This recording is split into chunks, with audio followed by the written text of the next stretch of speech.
मैं हम लोग अभी कक्षा 3 के कविता खूब मजे में मौसम के तो वाले कविता को भाव के साथ बच्चे को कैसे पढ़ाएंगे वो आप बता रहे हैं। खूब मजे है मौसम के तो खूब मजे है मौसम के तो खूब मजे है मौसम के तो खूब मजे है मौसम के तो जो जी चाहे कर सकता है जो जी चाहे कर सकता है जी चाहे तो कुल्फी जी चाहे तो सर्दी लाकर जी चाहे तो सर्दी लाकर कुल्फी खूब जमा सकते हैं कुल्फी खूब जमा सकते हैं जी चाहे खूब मजे में मौसम के कविता का उद्देश्य ये है कि बच्चों को प्रकृति और मौसम से हम कैसे उत्साहित करें। तो इसके लिए यह कविता बच्चों को यह सिखाती है कि मौसम में होने वाले बदलाव के आनंद को कैसे किस प्रकार लिया जाए और प्रकृति में इसके विविधता के बारे में भी समझना ये कविता हम लोगों को सिखाती है और बच्चे इससे प्रभावित होंगे वो भाव के साथ। धन्यवाद।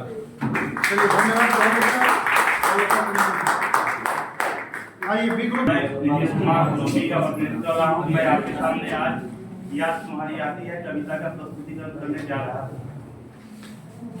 अब मैं इस कविता याद तुम्हारी यादी का विषय बताने जा रहा हूँ।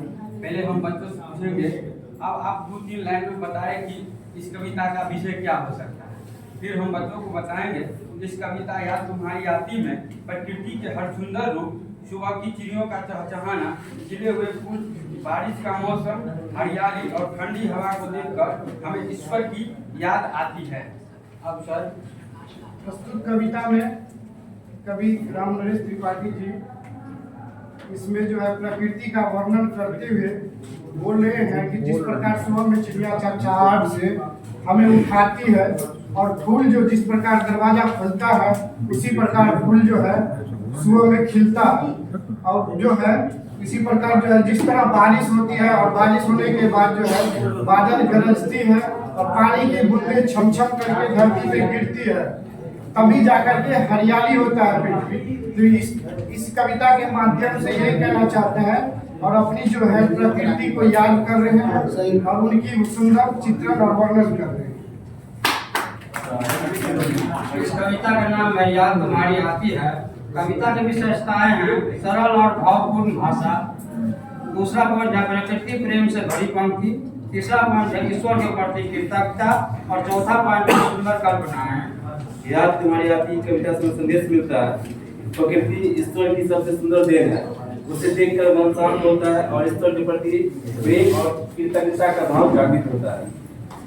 याद तुम्हारी आती है कविता से यह निष्कर्ष निकलता है कि हमें प्रकृति के प्रति प्रेम रखना चाहिए और प्रकृति द्वारा बनाए गए वस्तुओं का आभार व्यक्त करना चाहिए। धन्यवाद। देखिए ये प्रेजेंटेशन खुशी से तिरंगा कविता के बाद कविता को लेके आई जो इस प्रकार, यही तिरंगा झंडा अपना, तिरंगा झंडा अपना, तीन रंग है इसकी शान, तीन रंग है इसकी शान, ऊंचा उड़ता रहे गगन में, ऊंचा उड़ता रहे गगन में, हमको है इस पर अभिमान, हमको है इस पर अभिमान, केसरिया रंग इसकी शोभा, केसरिया रंग इसकी शोभा, वीरों का उत्साह बढ़ाता, वीरों का उत्साह बढ़ाता, शांति मार्ग पर बढ़ते रहना, शांति मार्ग पर बढ़ते रहना, श्वेत रंग सबको सिखलाता, श्वेत रंग सबको सिखलाता, खुशहाली का रंग हरा है, खुशहाली का रंग हरा है, मेहनत से खुशहाली आती, मेहनत से खुशहाली आती, चक्र तेज गति का प्रतीक है, चक्र तेज गति का प्रतीक है, गति ही मंजिल तक ले जाती, गति ही मंजिल तक ले जाती, देश का झंडा हमको प्यारा, देश का झंडा हमको प्यारा, न्योछावर है इस पर प्राण, इसकी रक्षा करे हमेशा, इसकी रक्षा करे हमेशा, आजादी की यह है शान, आजादी की यह है शान। सरदार ने तिरंगा का मतलब 3 रंग का शान का मान मर्यादा प्रतीक रूप उत्साह श्वेत सफेद प्रगति आगे बढ़ी। मैं राजेंद्र पासवान प्राथमिक विद्यालय कोटिया ग्रुप सी अभी जहाँ प्रेजेंट है उसका प्रेजेंटेशन दे रहे हैं तिरंगे के संबंधित। भारत का राष्ट्रीय ध्वज के तिरंगा कहते हैं, भारत के राष्ट्रीय ध्वज को तिरंगा कहते हैं। यह 3 रंगों से बना है। हमारे भारत का जो राष्ट्रीय ध्वज है वो 3 रंगों से बना है। सबसे ऊपर केसरिया रंग होता है जो वीरता का प्रतीक है। सबसे ऊपर केसरिया रंग होता है जो वीरता का प्रतीक है। बीच में सफेद रंग होता जो शांति का प्रतीक है। तिरंगा झंडा शान से शांति मार्ग पर चलना सिखाता है। केसरिया रंग खुशहाली का प्रतीक है। श्वेत रंग वीरों का उत्साह बढ़ाता है। हरा रंग प्रगति का प्रतीक है। चक्र फहर रहा। चलिए हम तिरंगा के बारे में, तिरंगा में 3 कलर होते हैं, केसरिया, व्हाइट और हरा। इसमें केसरिया बलिदान और त्याग का प्रतीक है और श्वेत जो रंग है ये शांति का प्रतीक है। हरा रंग है, हरी हमारे हरियाली का प्रतीक है। इसके बीच में एक चक्र है जिसमें 24 तिलियां हैं जो हमें ये बताता है कि हमारा देश निरंतर गति से आगे बढ़ रहा है। हमारे संविधान सभा ने तिरंगा को 22 जुलाई 1947 को बनाया था। इसे सबसे पहले पिंगली वेंकैया नामक व्यक्ति ने तैयार किया था, हमारे तिरंगे के डिजाइन किया था। और इसके बारे में सबसे पहले जो फहराया गया था मैडम भीखा जी गामा द्वारा जर्मन के स्टुटगार्ट शहर में। जो भी स्वतंत्रता सेनानी ने इसकी मर्यादाओं के लिए अपने जान को निछावर किया है उनके लिए कुछ पंक्तियां हैं जो इस तिरंगे की सम्मान में है। अगर वो चाहते तो सोते मखमल के गद्दों पर चद्दर ताने, आवश्यकता क्या थी जो उतरे थे रक्त बहाने। सुनो सुनो सुनो भारत के बेटे, भारत के दीवाने सुनो, सूरज से ज्यादा जलते हैं मिट्टी के परवाने। कुछ आते हैं इस धरती पर खाने और कमाने, तो कुछ आते हैं इस धरती पर धरती का कर्ज चुकाने। भारत माता की जय हो, भारत माता की जय हो। शिक्षकों तथा प्रशिक्षकों को नमस्ते। प्राथमिक शिक्षक शिक्षा महाविद्यालय रामपुर जलालपुर समस्तीपुर 5 दिवसीय आवासीय प्रशिक्षण का 3रा दिन है हम लोग का, जिसमें हम लोग के द्वारा घर प्यारा के बारे में कुछ कहना है। घर प्यारा कविता में बताया गया है कि घर सिर्फ इंसानों का नहीं बल्कि उसमें रहने वाले चूहे, मच्छर, मकड़ी, छिपकली और चींटियों जैसे कई जीवों का भी अपना होता है। इसमें पदार्थ है पकड़म, खेल, मकड़ी, जाल बनाने वाला, तितलियां, रंगीन मुखों वाला, तिरछे झुके हुए। घर परिवार में घर के सदस्य में भाई बहन माता पिता सभी होते हैं जो कि आपस में सब मिलजुल के एक साथ रहते हैं। इस कविता का भावार्थ है, कवि बताना चाहती है कि घर सिर्फ हमारा ही नहीं बल्कि छिपकली, चूहे और भी जीव जंतु का है, इसलिए उन सब का घरों का भी हम लोगों को ख्याल रखना चाहिए। इस कविता का संदेश यह है कि हर जीवों को जीने का अधिकार है, हमें दया और सहन शक्ति रखनी चाहिए,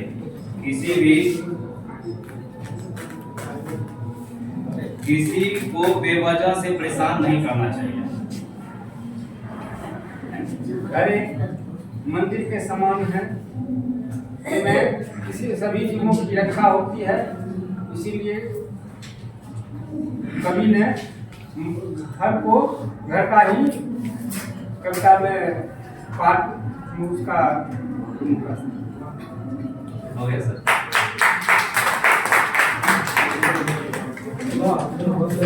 कक्षा 4 से बहुत ही प्रेरणादायक कविता सीखो सर।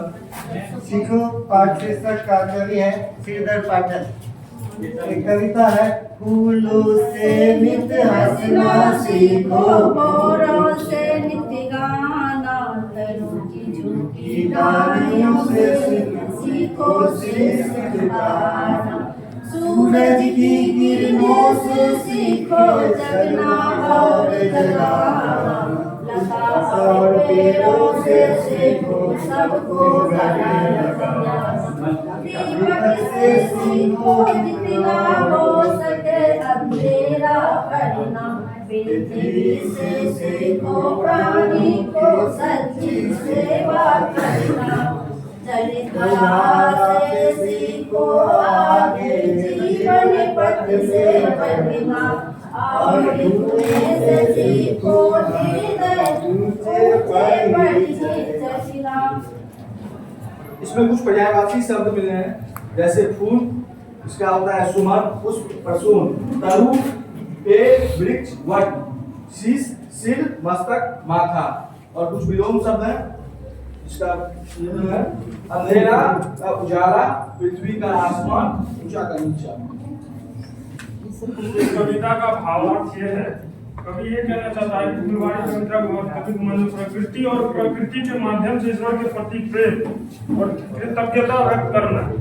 यह कविता फूलों की सुंदरता और उनकी खुशबू का वर्णन करती है, जो फुलवारी को जीवंत और आनंदमय बनाती है। इस कविता से तो वैसे बहुत कुछ सीखने को मिलता है। सीखो कविता में के माध्यम से बच्चों को बहुत सारी सीख मिलती है, जिसमें सबसे पहले फूलों की बात की गई है। ये फूल एक प्रकृति का बेहद ही सुंदर चीज है, जिसको देखकर हर किसी को खुशी मिलती है।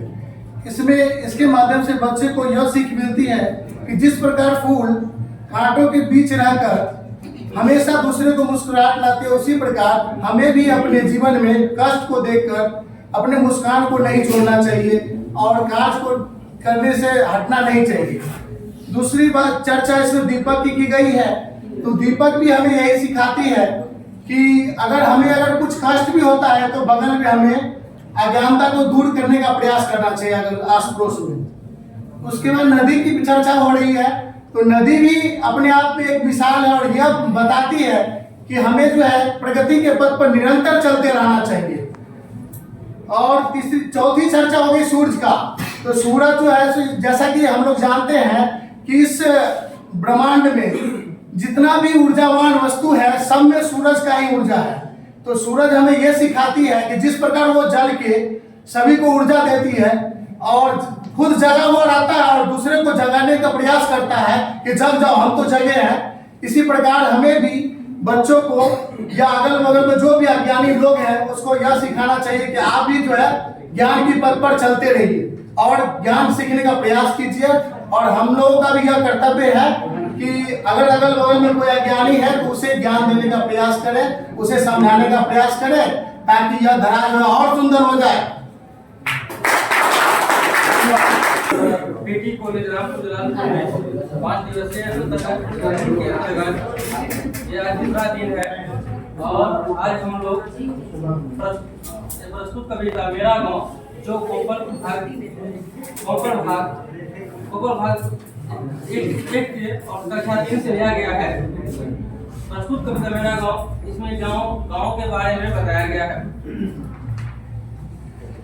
यहाँ कहा गया है, जो आना मेरे गांव में, नदी किनारे गांव है मेरा, बैठ के आना नाव में, गाड़ी मोटर भी चलती है अब पूरी रफ्तार में, चुन्नू मुन्नू मुनिया खेले अमराई की छाव में, सभी लोग मिलकर रहते हैं, रहे नहीं अलगाव में, यहाँ न कोई हाथ सिनेमा, घूमे खेत बगान में, जब जाते हैं खेत घूमने मिट्टी लगती पाँव में, भीड़ भाव और शोर शराबा होती कहीं न गांव में, मस्ती मुस्ती धमाल चौकड़ी मेला हो जब गांव में, जब भी लगे गांव में मेला आना मेरे गांव में।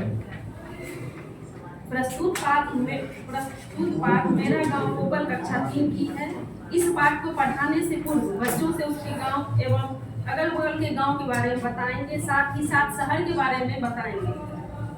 गांव के स्वच्छ वातावरण से बच्चों को पहले अवगत करवाएंगे, नदियों के बारे में बताएंगे, गांव में और क्या अच्छी अच्छी बातें होते हैं, जैसे कि शहरों में प्रदूषण होती है लेकिन हमारे गांव में प्रदूषण कम होती है, जो स्वच्छता से आदमी जी सकता है।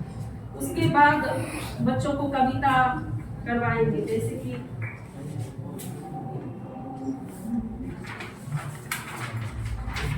आना मेरे गाँव में, आना मेरे गाँव में, नदी किनारे गाँव है मेरा, नदी किनारे गाँव है मेरा, बैठ के आना नाव में, बैठ के आना नाव में, गाड़ी मोटर भी चलती है, गाड़ी मोटर भी चलती है, पूरी रफ्तार में, पूरी रफ्तार में, चुन्नू मुन्नू मुनिया खेले, चुन्नू मुन्नू मुनिया खेले, अमराई के छाँव में, अमराई के छाँव में, सभी लोग मिलकर हैं रहते, सभी लोग रहते, रहे नहीं अलगाव में, रहे नहीं अलगाव में। अब इस कविता में कुछ कठिन शब्द इसका मीनिंग अर्थ बच्चों को बताएंगे। जैसे अमरा यानी गाँव, आम का बगीचा, खराब ठहरने का स्थान,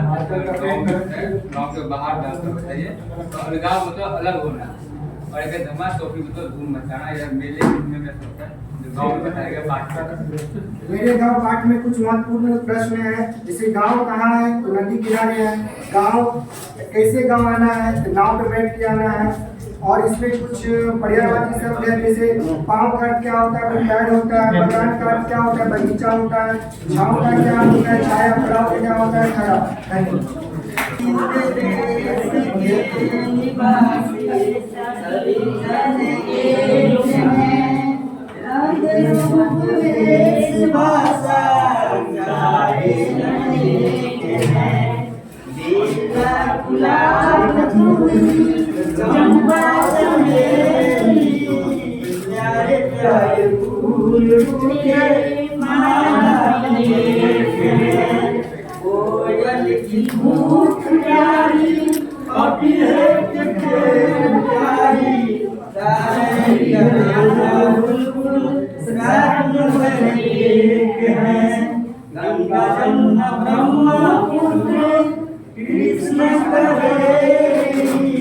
जाके मिल गए सागर में, पूरी सवेरे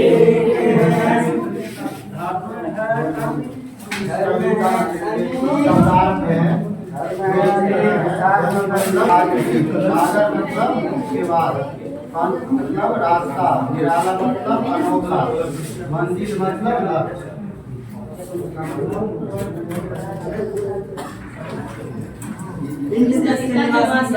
एक है बेसवासा चाहे अनेक है। इसका मतलब होता है हमारे देश में जितने भी लोग हैं सब एक हैं, और रंग रूप बेसवासा मतलब जो है रंग जो भी है, काला गोरा इंसान को तो बनाया गया है, लेकिन उसका जो है रंग जो भी हो, लेकिन जो है मन जो है सब, या मतलब जो है मनुष्य सब एक है। बेला गुलाबी चंपा चमेली प्यारे प्यारे फूल गुलते माला मेरी है।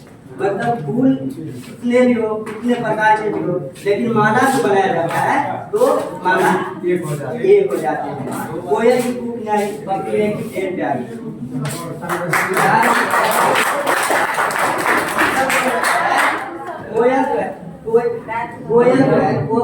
कोयल जो मतलब बोलते हैं, उसकी जो है मतलब बोल जो होता है बहुत प्यारा होता है, और पपी है जो टेढ़ की तरफ भी बोलते हैं, उनका भी बोलते हैं बहुत प्यारा रहता है।